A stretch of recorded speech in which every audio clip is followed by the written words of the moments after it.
수라발발타. 오늘은 문화재 수리 보수업의 종심제, 그러니까 종합심사 낙찰제에 대해서 설명을 하려고 합니다. 지금 우리나라 문화재 보수 수리 업체가 아사 직전에 있습니다.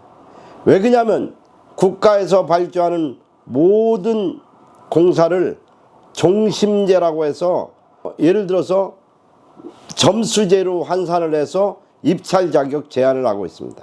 이것은 나선아 청장이 있을 때 만들어진 제도와 법률인데요. 취지는 아주 좋아요. 전문성 평가, 최고 가치를 해서 낙찰제를 도입한다 이랬는데, 이게 점점 왜곡이 되고 있어요. 어떻게 왜곡이 되냐? 부익부 빈익빈이죠. 돈 있는 회사들은 문화재 기술자를 한 명 고용하는데 평균 1억 정도가 1년에 들어갑니다. 이 사람들 4명, 3명을 고용해야지만이 이 종합심사제의 점수를 맞출 수가 있어요. 그러다 보니까 예를 들어서 15억 이상짜리 문화재청에서 발주한 공사는 하는 사람만 해요. 몇 개 회사, 2개 회사, 3개 회사가 돌아가면서 해요. 이것은 엄청난 비리를 유발하는 것입니다. 그러니까 대다수의 문화재 보수 수리 업체들을 진입을 못하게 해놓고, 예를 들어서 숭례문내 부실공사를 유발한 그런 업체도 그걸 면피해서 종심제 적용을 받아서 그런 회사들 2개, 3개 회사만 집중적으로 문화재 보수 수리 업체 입찰 자격이 주어지는 거예요. 문화재 보수 수리 기술자를 3명 보유한 회사는 어떻게든지 맞춰 나갈 수가 있겠죠. 그러다 보니까 문화재 기술자들에 대한 희귀성, 그리고 15억짜리 공사를 하려면 15억짜리 공사를 했던 경험 있는 보유 기술자가 있어야 되거든요. 그러다 보니까 이 시장에서 그런 사람들에 대한 수요가 급증하고, 그런 걸 못 맞추는 업체는 결국에는 국가유산청에 입찰 자격을 제한받는 거나 마찬가지.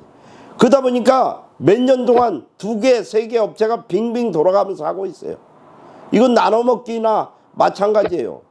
이 제도를 개선하기 위해서, 이것은 정말 무지막지한 제도입니다. 이게요, 우리나라 문화재 보수 수리업 기준이 사실 건설산업기본법에 준용해서 급조해서 만든 겁니다. 문화재라는 것은 전문성도 있어야 되고 특수성도 있어야 되고 어느 정도 자격이 되는 업체들이 모여 있는 데가 문화재 보수 수리 업체 아닙니까? 그러면 1단계에서 거르고, 그 다음에 돈 많은 회사들은 계속 고액 입찰을 해서 그거 공사를 하고, 그렇다면은 왜 사찰은 그걸 적용을 안 받느냐? 사찰은 자부담 사업이라고 그래서 사찰에서 발주를 할 수 있거든요. 거기는 그거 적용을 안 받아요.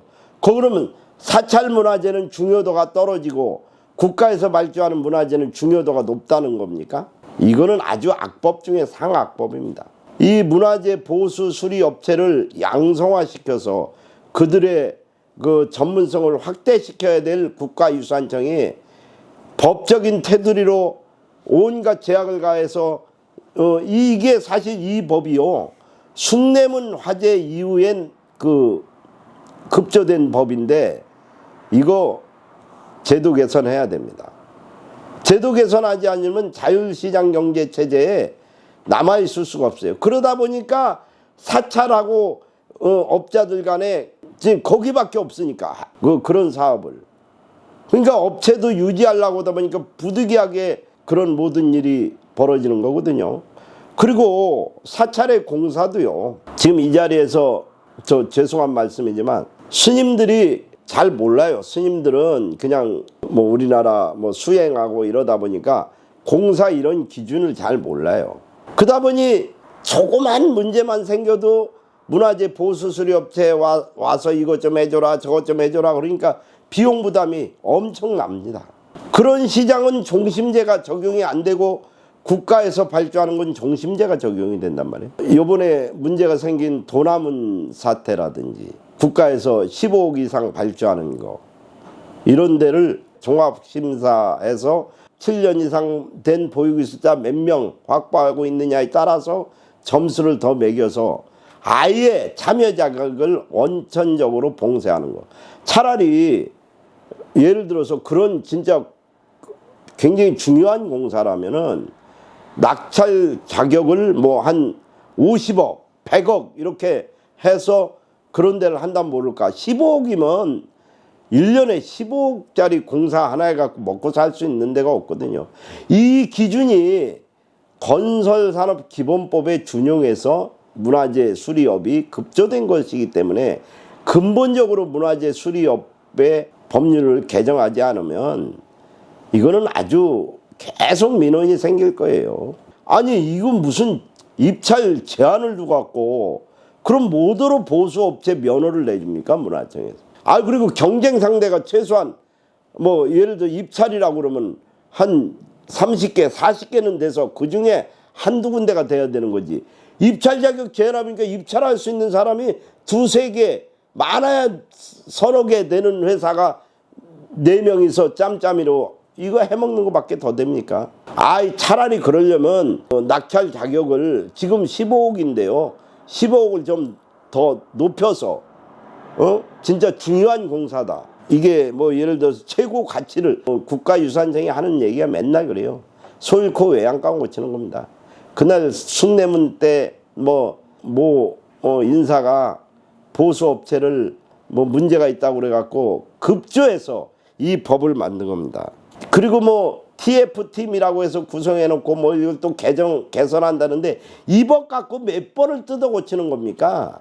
국가유산청이 국가의 문화재를 관리하는 부처로 거듭났는데 아직도 이런 제도는 전근대적인 방식으로 운영을 하고 있다는 게, 그리고 건설산업기본법의 준용을 받아서 이 수리업이 법률이 정해지고 그렇게 그런 식으로 진행됐다는 것은 진짜 선진국형 시스템이 아닙니다. 프랑스나 심지어는 중국까지도요.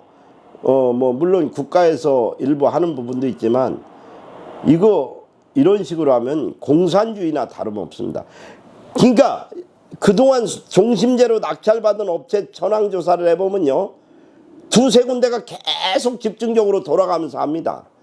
이 제도 개선해야 됩니다. 그리고 숭례문 사태 이전에는 이런 입찰 자격 제한이 없었어요.